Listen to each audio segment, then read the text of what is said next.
pessoal. Estamos no Museu de Arte Contemporânea. Deixa eu mostrar. Esse aqui é a obra de Oscar Niemeyer na Espanha. Museu da República em Brasília.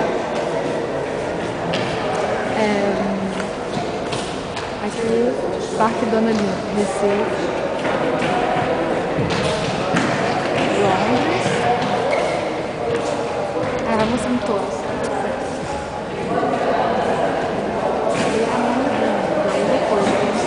A mão mais famosa de tudo.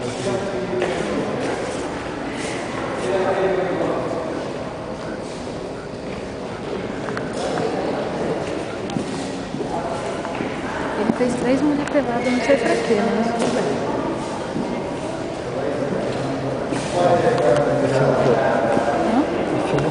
Olha o dedão na frente. Fala alguma coisa de Eu decente. estou no museu contemporâneo. Você é burro.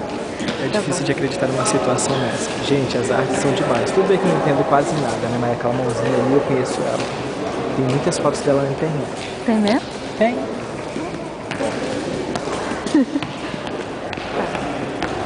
E olha só, tive que comprar um adesivozinho de R$4, acredite se quiser.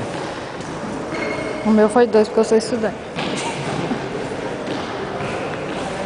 Tá, tudo bem. Temos vários...